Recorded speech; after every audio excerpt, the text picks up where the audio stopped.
Yo! Ça fait... Oh, j'aime pas faire des vidéos. J'aime pas faire des vidéos. J'aimerais voir des gens en vrai, mais le problème c'est que c'est quand même pratique de pouvoir faire une fois l'explication pour plein de gens. Bref. Là, cette vidéo, ce sera sur les arbres pionniers. Pourquoi on en met, c'est quoi le but, comment on les a mis, voilà. Donc là, bah, on est sur notre terrain. Waouh! Et puis, comme on peut voir, ça c'est un arbre pionnier, ça c'est un arbre pionnier, ça c'en est un, ça c'en est un, ça c'en est un, ça c'en est un, ça c'en est un. Et là-bas, il y en a tellement que je ne peux plus les compter. Allons voir de près. Ça c'est un arbre pionnier. Je crois que c'est un saule. Donc en gros, on est allé, c'était en fin d'automne, exactement quand tous les arbres avaient fini de perdre leurs feuilles. Je ne dis pas que c'est le moment où il faut le faire, c'est juste le moment où nous on l'a fait. De toute façon, enfin, la théorie c'est que les arbres, quand ils ont perdu leurs feuilles, ils ont fini de choper l'énergie dans leur sève, que du coup ils sont plus riches, plus forts, enfin, et que donc les boutures hivernales, en tout cas pour les espèces pour lesquelles ça fonctionne, ça marche particulièrement bien justement parce qu'ils ont cette vigueur avec la sève qui est riche. Donc, l'idée, c'est qu'on est allé chercher des branches d'arbres. En gros, c'est ça, des branches d'arbres, on a coupé au sécateur, on a ramené les branches ici. Je vous mettrai la liste de ce qu'on a ramené.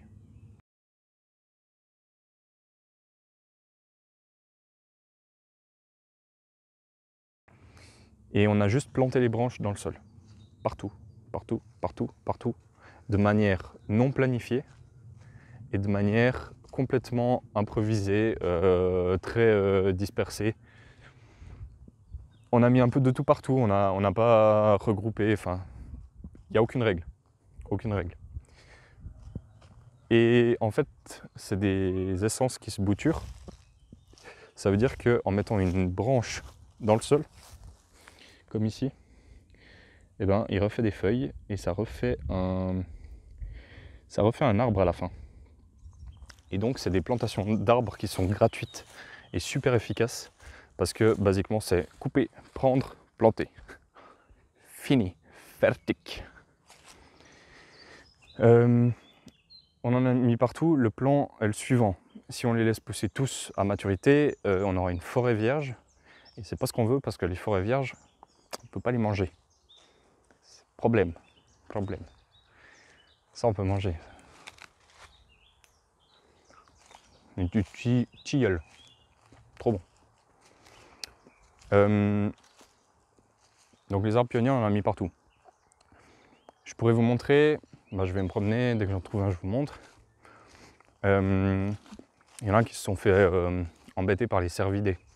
Le principal problème, je pense, tout ce qui est râteau-pied, taupe, machin, on n'est pas trop embêté, mais cervidés, c'est... En tout cas, chez nous, on est proche de la forêt. C'est particulièrement un problème. On voit là les dégâts.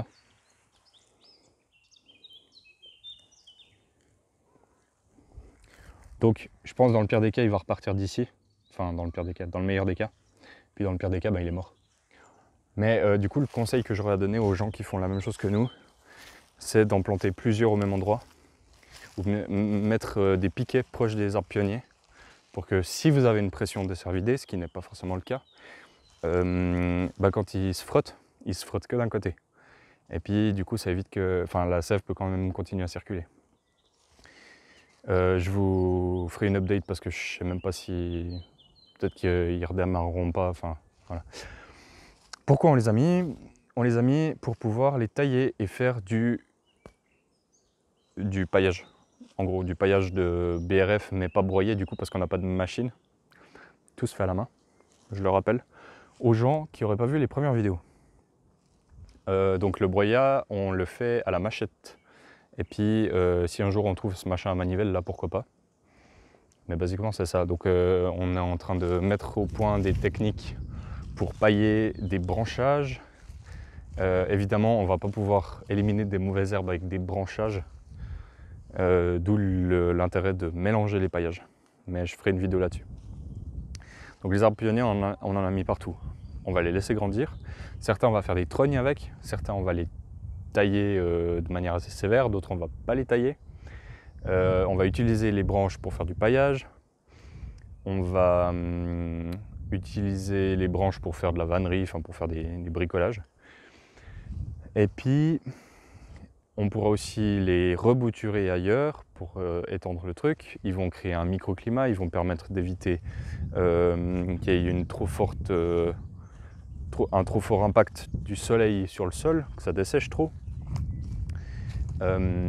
Certes, ils vont évapotranspirer, mais je vous renvoie aux vidéos de Hervé Covez sur Vers de Terre Production qui explique ce phénomène. En gros, avec une diversification des végétaux, des géométries, etc., on conserve l'humidité plutôt qu'on la gaspille.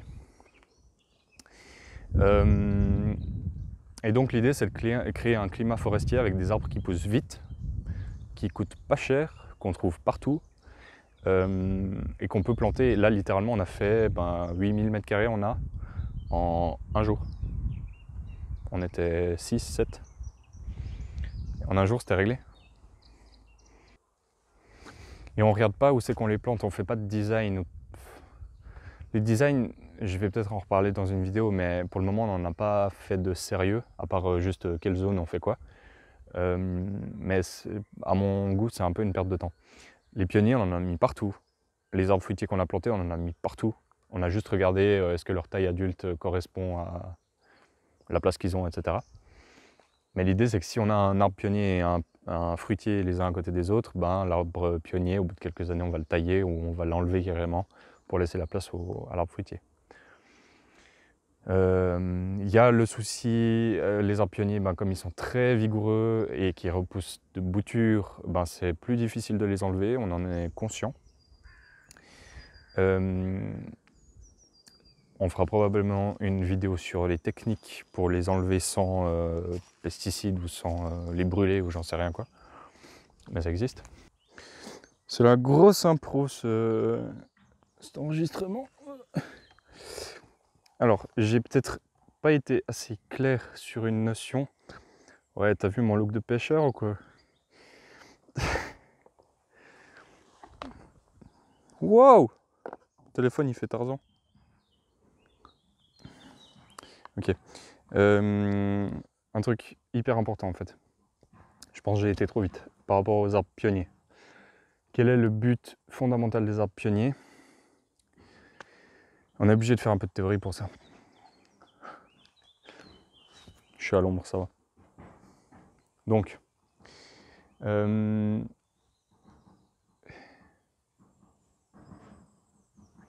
c'est chenasse.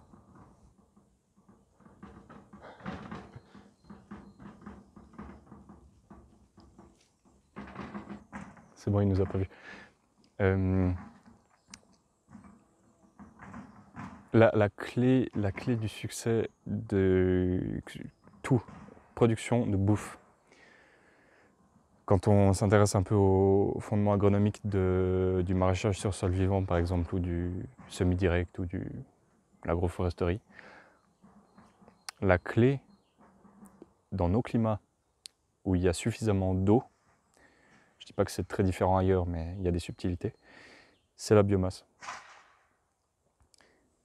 Plus on a de biomasse, et plus elle est carbonée, plus la fertilité de notre sol augmente rapidement, et donc plus on produit, et plus on a à manger. Matière carbonée, c'est le bois, les feuilles mortes, la paille. Matière azotée, c'est plutôt l'herbe, le compost, les cacas d'animaux.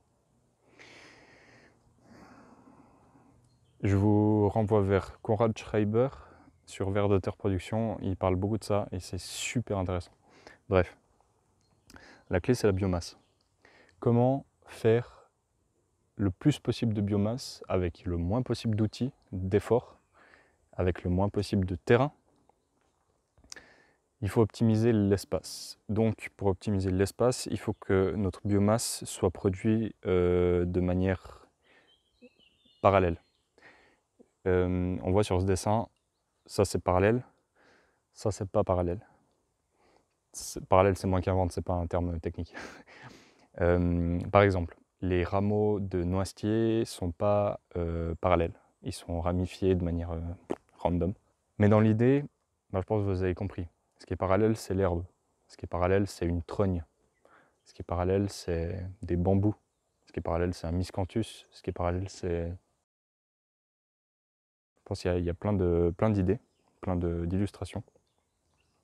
C'est des plantes qu'on va pouvoir faucher, tailler, couper, et qui vont demander peu d'efforts, et qui seront toutes relativement productives en fait. Certaines vont être même plus productives si elles sont taillées que si elles ne sont pas taillées. Toutes ces plantes parallèles, elles vont nous fournir justement beaucoup de biomasse qu'on va pouvoir utiliser pour quoi? Biomasse pour le sol, pour pailler, pour nourrir le sol, pour éviter la venue de mauvaises herbes. Non, il n'y a pas de mauvaises herbes, il n'y a que des herbes dont on ne connaît pas les... je sais pas quoi. Ok. Produire le maximum de biomasse. Comment on fait avec les trognes? Il faut que la biomasse soit carbonée, donc les trognes c'est idéal. Et les trognes, on les fait avec des arbres qu'on coupe, des arbres qui poussent vite idéalement, donc des arbres qui se bouturent, on peut en mettre plein, ça pousse vite, on les coupe, on met ça au sol, ça nourrit le sol est fertile, on met des légumes, on met n'importe quoi d'autre, ça pousse bien, ça fait beaucoup de nourriture. Fin de l'histoire. En fait, pour illustrer ça, je vous renvoie à la chaîne Permaculture Canadian Legacy, où il fait une forêt-jardin, où il paille tout avec du BRF. Donc le BRF, c'est un peu le paillage idéal, mais du paillage qu'on ne peut pas faire sans machine. Et puis le BRF, on le fait avec du bois qu'on taille, donc du bois qui pousse vite, qu'on taille, qu'on replante, etc. Et lui, sa forêt-jardin, elle est magnifique. C'est une des plus belles sur YouTube, j'ai l'impression, en tout cas aussi jeune. Alors que des forêts-jardins plus improvisées dans des prairies, elles sont jolies, mais elles prennent du temps. Il y a beaucoup de ronces, on s'y perd un peu, c'est pas mal inaccessible, ça produit pas... Ça produit, ouais, ça produit, mais c'est inaccessible. L'accessibilité, c'est aussi un point essentiel. Donc pour moi, et dites-moi en commentaire si vous avez un avis différent, la biomasse, c'est la clé. Donc pour commencer une forêt-jardin, pour commencer un système maraîcher, il faut de la biomasse. Avant même d'acheter tes semences, tu achètes ta biomasse. Et au lieu d'acheter ta biomasse, tu crées ta biomasse. Ciao.